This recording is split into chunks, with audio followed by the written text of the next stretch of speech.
Brasileiros viajam mais e batem recorde com gastos no exterior. Em janeiro, os turistas do país desembolsaram mais de 1 bilhão e 200 milhões de dólares, o maior valor para o mês de 1969. Os gastos dos brasileiros pelo mundo crescem desde o segundo semestre de 2009 e os números são expressivos. As despesas correspondem a quase 32% da diferença do que foi gasto lá fora com o que entrou no país. As despesas dos brasileiros no exterior superaram o que os estrangeiros desembolsaram aqui. Isso é o déficit de transações correntes. Na década de 80, por exemplo, as despesas dos brasileiros no exterior correspondiam a 3% dessa diferença. Na comparação entre os meses de janeiro de 2010 e 2009, os gastos dos brasileiros lá fora aumentaram mais de 72%. Eles desembolsaram 27 mil dólares por minuto ou 454 dólares a cada segundo do mês de janeiro. Dos gastos no primeiro mês deste ano, 68% foram no cartão de crédito para pagamento de passagens aéreas, hotéis, aluguel de carros, lojas e restaurantes. As compras pagas em dinheiro, relacionadas diretamente ao turismo, como os pacotes de viagens, responderam por 28% das despesas. E com a proximidade de mais um feriado, a Semana Santa, a expectativa é que os brasileiros mantenham o bom ritmo de viagens. Bom dia, eu converso agora com Carlos Vieira, diretor da Associação Brasileira das Agências de Viagens, seção Distrito Federal, e com Mário Moisés, secretário executivo do Ministério do Turismo. Vou começar com o Mário. Mário, bom dia. É comum a gente ver propaganda do governo vendendo destinos no Brasil para os brasileiros. Mas, ao que parece, isso não está dando muito certo, porque os brasileiros estão indo cada vez mais para o exterior. Há algum problema? Há algum erro? Ou isso é normal?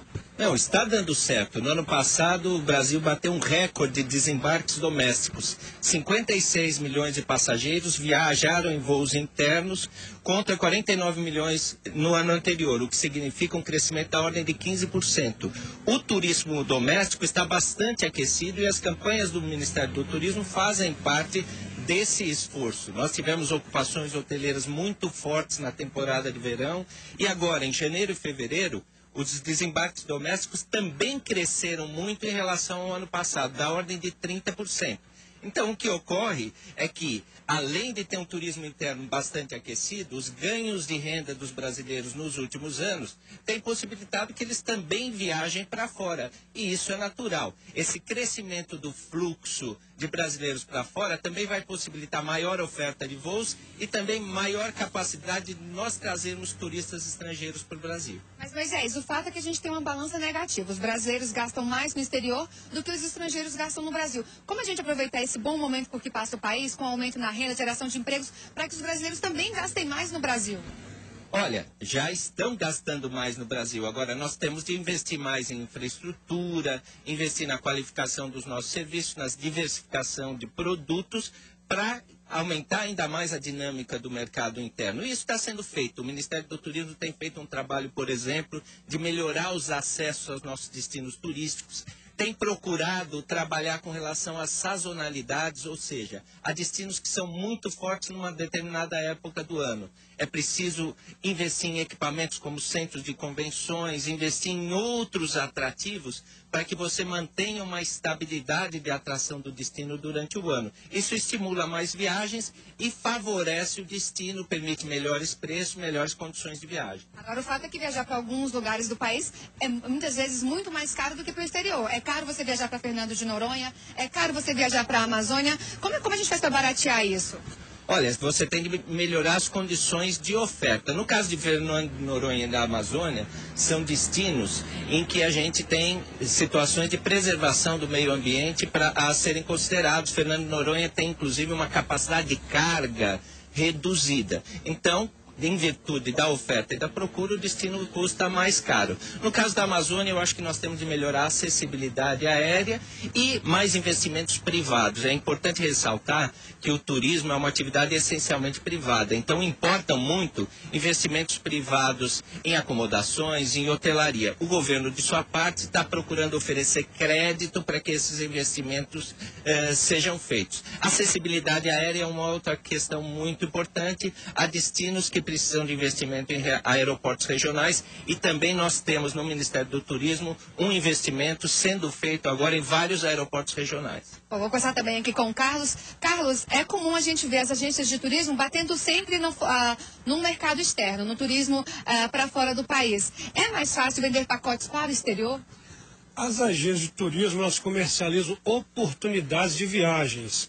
Então, em determinados momentos, o foco vai ser o exterior, porque a neve na América do Sul só vem no mês de julho. Então, tem que investir, porque o brasileiro começou a procurar neve.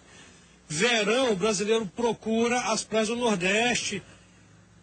E novembro, dezembro, já começa a procurar o Natal Luz em Gramado, Serras Gaúchas. Ou seja, então as agências procuram oportunizar aquilo que o mercado está querendo comprar. Eu só posso vender e comercializar o que o turista quer comprar, o destino que ele quer ir. Agora, o Brasil não é só feito de praias, de calor, de verão. O Brasil também tem outros destinos. Não tem como trabalhar melhor isso? Tem, e o trabalho é feito. Agora é um trabalho que é a longo prazo e é contínuo. Ele não é um trabalho imediato e instantâneo, né? O Ministério do Turismo tem feito vários trabalhos para se criar novos destinos. Há a entrada de turistas de novas classes, ou seja, novos consumidores dos serviços de viagens, e isso é uma coisa que vai acontecendo aí ao longo dos tempos, não é imediata. Agora eu vou te fazer a mesma pergunta que eu fiz aqui pro Mário, pro Mário Moisés. Por que alguns destinos são tão caros no Brasil? A gente costuma dizer o seguinte: nem tudo é para todo mundo. Isso é uma resposta assim fácil. Os destinos são bastante acessíveis e você constrói um hotel 5 estrelas para pegar um público que consome esse produto 5 estrelas. Você constrói uma pousada mais singela para aquele público. Você constrói um albergue da juventude para outro tipo de público. Então isso é a dinâmica do mercado. Ok, Carlos, agora para a gente terminar, Semana Santa está chegando, ainda dá tempo do brasileiro atrasado se programar para uma viagem legal aí nesse feriadão? Dá tempo de se programar, basta procurar uma agência de turismo e que ela com certeza terá capacidade para lhe oferecer um bom produto a um bom preço, com uma boa condição comercial. Ok, Carlos, obrigada pela sua participação. Mário também, obrigada pela sua entrevista aqui no Repórter Brasil. Se você quiser rever essa entrevista, basta acessar o site do Repórter Brasil na internet. O endereço é tvbrasil.ebc.com.br/Repórter Brasil. Voltamos ao estúdio.